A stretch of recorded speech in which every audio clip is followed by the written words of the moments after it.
Hi everyone, welcome to my channel. నేను chicken curry రాగి సంగటి ఏ విధంగా చేస్తానో ఈ వీడియోలో చూపిస్తానండి. సింపుల్గా ఉంటుంది, టేస్టీగా ఉంటుంది. ఒకసారి ట్రై చేయండి, లైక్ చేయండి, సబ్స్క్రైబ్ చేసుకోండి. నేనైతే 1 kg చికెన్ తీసుకున్నాను. చికెన్ని నీట్గా క్లీన్ చేసుకుని పెట్టుకోండి. మిక్సీ జార్ తీసుకోండి.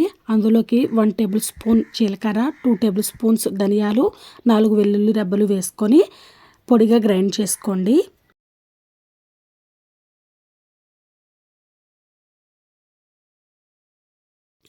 మీడియం సైజ్ టమాటాలు 2 తీసుకొని కట్ చేసుకొని మిక్సీ జార్లో వేసుకొని పేస్ట్లా తయారు చేసుకోండి. ఇప్పుడు స్టవ్ ఆన్ చేసుకొని కడాయి పెట్టుకోండి. 2 టేబుల్ స్పూన్స్ ఆయిల్ వేసుకొని ఆయిల్ హీట్ అయిన తర్వాత మీడియం సైజ్ ఉల్లిపాయలు 2 తీసుకుని సన్నగా కట్ చేసుకుని వేసుకోండి. పచ్చిమిర్చి 4 వేసుకున్నాను నేను. మీ కారానికి తగ్గట్టుగా మీరు వేసుకోండి. ఉల్లిపాయ ముక్కల్ని 2 మినిట్స్ వేయించుకోండి. లైట్గా వేగిన తర్వాత టమాటా పేస్ట్ని దాంట్లో వేసుకొని నూనె పైకి తేలేంత వరకు వేయించుకోండి.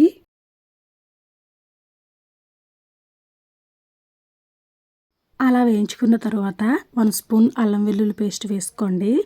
అల్లం వెల్లుల్లి పేస్ట్ పచ్చివాసన పోయేంత వరకు వేయించుకోండి. ఇప్పుడు క్లీన్ చేసి పెట్టుకున్న చికెన్ని వేసుకోండి. 1/2 టేబుల్ స్పూన్ పసుపు, ఉప్పు తగినంత వేసుకోండి. ఇప్పుడు మొత్తం కలిసే విధంగా గరిటెతో కలుపుకోండి. ప్లేట్ వేసుకొని ఒక 5 మినిట్స్ మగ్గనివ్వండి. 5 మినిట్స్ తర్వాత ఒకసారి ప్లేట్ తీసి చూసుకోండి. చూడండి ఎంత బాగా కుక్ అవుతుందో. స్మెల్ అయితే చాలా బాగా వస్తుందండి. టైం కూడా ఈ కర్రీకి ఎక్కువ పట్టదండి. చాలా త్వరగానే అయిపోతుంది. సింపుల్గా అవుతుంది. టేస్ట్ కూడా చాలా బాగుంటుంది. ఒకసారి తప్పకుండా ట్రై చేయండి. అలా మగ్గిన తర్వాత 2 స్పూన్స్ కారం వేసుకోండి. నేనైతే 2 స్పూన్స్ వేసుకున్నాను. మీరు మీ కారాన్ని తగ్గట్టుగా వేసుకోండి. వేసుకొని ఇప్పుడు మొత్తం ఒకసారి కలుపుకోండి. కారం మొత్తం ముక్కలకి పట్టే విధంగా కలుపుకోండి. కలుపుకొని ప్లేట్ పెట్టుకొని 2 మినిట్స్ మగ్గనివ్వండి. ఇప్పుడు ప్లేట్ తీసుకొని 1/2 కప్ వాటర్ వేసుకోండి. మళ్ళీ ఒకసారి కలుపుకొని ప్లేట్ వేసి ఒక 10 మినిట్స్ ఉడకనివ్వండి. కర్రీ 70% ఉడికిన తర్వాత ఇందాక మనం గ్రైండ్ చేసి పెట్టుకున్నాం కదండి ధనియాల పొడి, అది వేసేసుకోండి. ఇప్పుడు ఆ పొడి కలిసే విధంగా గరిటతో ఒకసారి కలుపుకొని ప్లేట్ పెట్టుకుని సిమ్లో పెట్టుకుని ఒక 5 మినిట్స్ ఉడకనివ్వండి. 5 మినిట్స్ తర్వాత ప్లేట్ తీసి చూసుకోండి. మీకు ఇంకా గ్రేవీగా కావాలి అనుకుంటే ఇంకో 5 మినిట్స్ ఉడకనివ్వండి. లేదు మాకు ఇలా సరిపోతుంది అంటే ఈ స్టేజ్లో స్టవ్ ఆఫ్ చేసేసుకోవచ్చు. కర్రీ అయితే చూడండి ఎంత పర్ఫెక్ట్గా అయితే వచ్చిందో. అంటే నేను రాగి సంగటిలోకి కాంబినేషన్గా చేస్తున్నాను కాబట్టి కొంచెం పులుసుగానే ఉంచుతున్నానండి. ఒకసారి ఇలా ట్రై చేయండి. సింపుల్గా తక్కువ టైంలో ఈ కర్రీ అయితే అయిపోతుంది. టేస్టీగా ఉంటుంది. చూడండి వీడియోలో మీకు తెలుస్తుంది కదా కర్రీ అనేది ఎంత గ్రేవీగా ఎంత బాగుందో. స్మెల్ అయితే చాలా బాగా వస్తుందండి.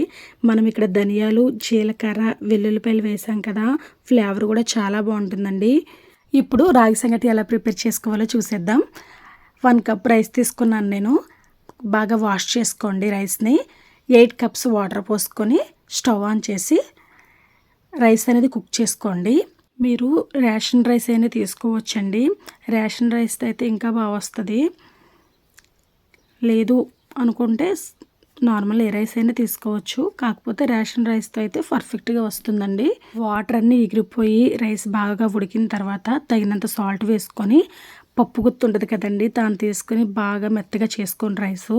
తర్వాత 2 కప్స్ రాగి పిండి వేసుకోండి. వేసుకొని 2 టేబుల్ స్పూన్స్ నెయ్యి వేసుకొని ప్లేట్ పెట్టుకుని 5 మినిట్స్ అలా వదిలేయండి. 5 మినిట్స్ తర్వాత ప్లేట్ తీసుకొని మళ్ళీ పప్పు గుత్తితో రాగి పిండి అంతా రైస్లో కలిసేంత వరకు పప్పు గుత్తితో మెత్తగా చేసుకోండి రైస్ని. తర్వాత మళ్ళీ 2 టేబుల్ స్పూన్స్ నెయ్యి వేసుకొని చక్కగా దగ్గరకు వచ్చేసిన తర్వాత స్టవ్ ఆఫ్ చేసుకోండి. ఇప్పుడు వేరే ప్లేట్ తీసుకొని ప్లేట్కి నెయ్యి రాసుకోండి. పక్కన ఇంకో గిన్నెలో వాటర్ పెట్టుకోండి. చెయ్యి తడుపుకుంటూ ముద్దలా చేసుకోండి. నేనైతే చికెన్ కర్రీ రాగి సంగటి సింపుల్గా ఇలాగే చేస్తానండి. టేస్ట్ అయితే చాలా బాగుంటుంది. ఒకసారి ట్రై చేయండి. ఈ వీడియో మీకు నచ్చినట్లయితే లైక్ చేయండి, షేర్ చేయండి, సబ్స్క్రైబ్ చేసుకోండి. వీడియోస్ చూస్తున్నారు కానీ సబ్స్క్రైబ్ చేసుకోవట్లేదు. ప్లీజ్ సబ్స్క్రైబ్ చేసుకోండి. Thanks for watching. బాయ్.